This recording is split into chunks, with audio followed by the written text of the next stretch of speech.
Olá, você que acompanha o meu canal.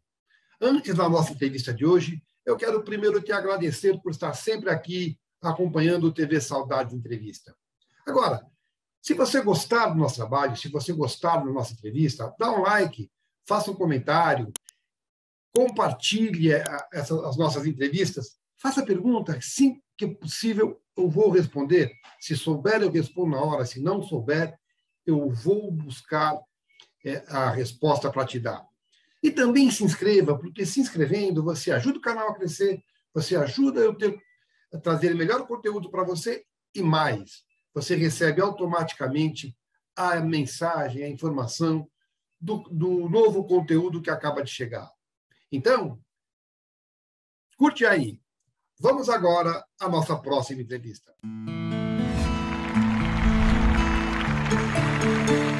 É diferente isso, por exemplo, você entra no... Por exemplo, isso é uma coisa que me interessa. Você vai fazer um caso especial, que é um episódio só, mas que todo elenco começa junto. Sim. Quando você vai fazer participação num seriado que tem o elenco formado, você faz uma participação especial. Fazer uma participação de especial de uma novela. É diferente, tudo isso é diferente do que fazer uma novela inteira, uma minissérie inteira. Sem dúvida. Isso varia muito, muito, muito, muito, porque, por exemplo, às vezes você entrou no meio de uma novela, a novela está no ar, é uma obra aberta, dialoga com o público. Às vezes você entra no meio de uma novela que pretende ser completamente gravada antes de ir ao ar. Então, apesar de ser uma novela, não é aberta porque o público não vai interferir na carpintaria dramatúrgica, da evolução da trama. Existe todo tipo de coisa. E essas variações é que é uma das coisas, para mim, mais interessantes, de você aprender a dominar as filigranas técnicas. É você aprender a dominar as filigranas técnicas que fazem... Eu estou dando uma entrevista aqui, tá? Que fazem a diferença entre uma novela, uma minissérie, um filme, uma peça de teatro. É você ter que se adaptar a sua memória, adaptar os teus recursos expressivos, a tua energia, a amplidão da tua energia, as marcas, os gestos, as intensidades, as pausas. Você vai lidar com uma moviola, com uma edição? Não vai. Você é o senhor do resultado final ou você é o cara que, dando o terceiro... Oi? Não, pode colocar aqui do lado, se você quiser. Tá tudo bem. Nada, imagina. É o meu jantar chegando aqui. É o quê? É meu jantar chegando. Dá licença. Nada, obrigado. Chegou o teu jantar? Não, mas não tem problema. Tá quentinho, vai ficar quentinho mais um tempo. O que eu estou querendo dizer é que tem muitas instâncias que interferem no resultado final do trabalho do ator, que ele tem que se adaptar, né? Palco é uma coisa inteiramente diferente. O palco costuma-se dizer que separa os homens dos meninos e as mulheres das meninas, né?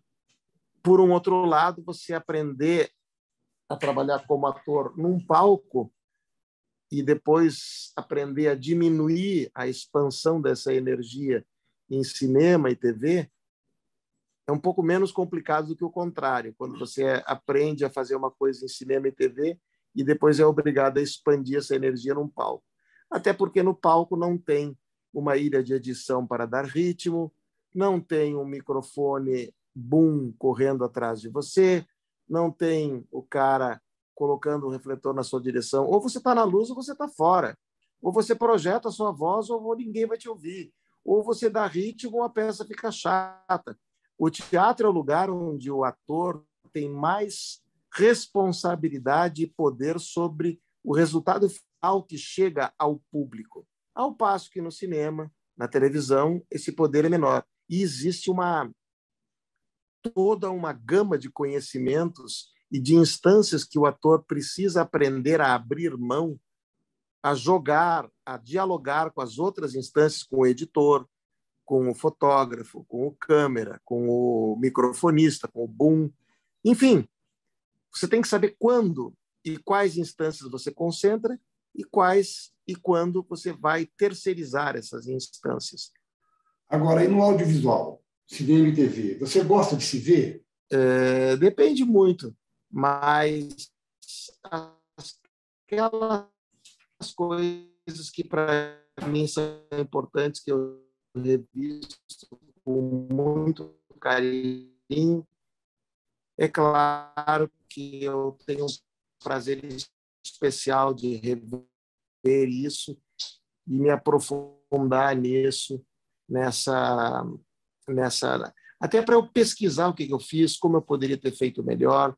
Tem trabalhos muito antigos que eu assisto e pergunto como eu poderia ter melhorado, onde que eu errei aqui, entendeu? Então, mas eu sou minha pior plateia, mas eu às vezes eu sou pior comigo mesmo do que outras vezes. Entendi. Duas perguntas numa só. Como é que você constrói seu personagem em geral? De dentro para fora, do psicológico para o visual, do visual de fora para dentro, do visual para o psicológico. E, nesse sentido, o que é mais difícil? É aquele personagem, todo ator gosta da desconstrução, eu sei disso, muito distante de você, ou aquele que mexe com as suas feridas, que mexe com suas dores de tão parecidos que são, que mexe com a tua história?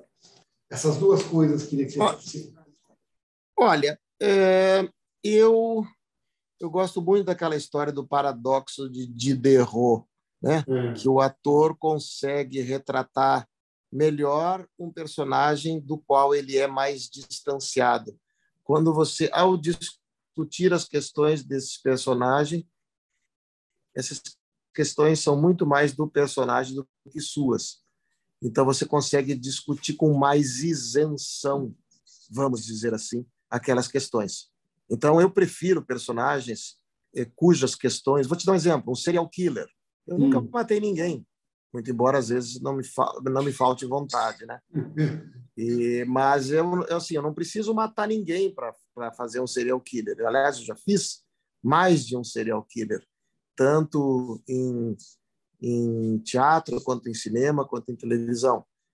Mas o fato de fazer um serial killer, o fato de eu não ser me facilita bastante, que eu consigo não ser preconceituoso. Uma vez eu estava vendo uma entrevista com Anthony Hopkins, onde ele falando sobre o seu famoso Hannibal Lecter, e ele disse: um ator não pode ser preconceituoso. O Hannibal Lecter, o canibal, ele tem todas as razões para ser quem ele é e fazer muito interessante para o ator. Ele não ser preconceituoso. E eu acho que você não estar comprometido com as questões do personagem, não estabelecer uma instância judicativa de julgamento. Você vai e conta aquela história sem que questões suas, pessoais, subjetivas, estejam envolvidas. Por um outro lado, continuando com a pergunta, porque eram duas perguntas em uma, por um outro lado, eu gosto de aliar as duas coisas. Eu não gosto de psicologismo em excesso, mas também não gosto de fazer as coisas absolutamente de uma maneira maquinal, de uma maneira absolutamente exteriorizada.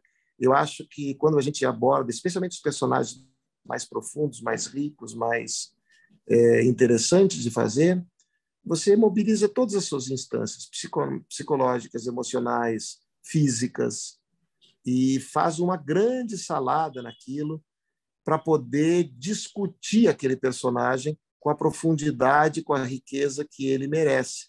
Lembrando sempre que os personagens são sempre maiores que os atores. Os atores têm que estar a serviço do personagem, não o contrário. O meu objetivo é contar aquela história. E, portanto, eu preciso entender.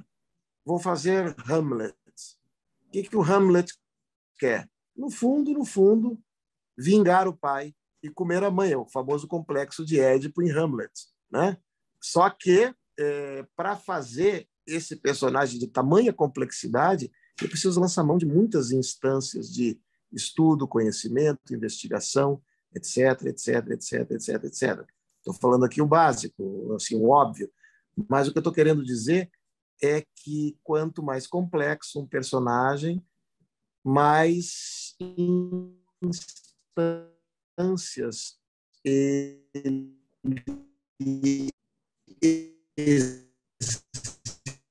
exige de você. Mais horas de voo você precisa. Você tem que ser, vamos dizer assim, você tem que ser digno, você tem que estar. Né? Sim? Diga isso? Seu reparo para passar no rostinho. Ah, tá bom. Muito obrigado. Muito obrigado. Muito obrigado. Então. Estou preocupado com o teu jantar, mas por mim a gente pode seguir. Então, o que acontece é que você tem que não pode perder de vista qual é a sua prioridade. O teatro, o palco, a representação, ela não perdoa aquilo que não pertence a ela. Então, por exemplo, se você tem que ter claro na sua cabeça por que você está em cena, por que você é um ator, por que você está lá?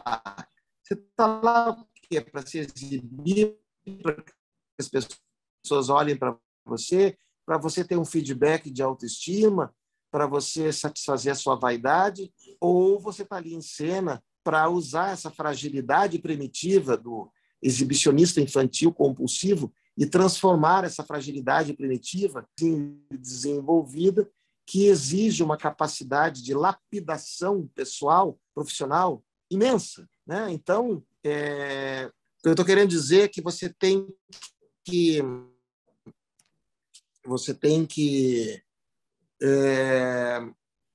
mobilizar todos os teus recursos e todas as prioridades pessoais suas se submetem à prioridade número 1, que é contar aquela história através daquele personagem.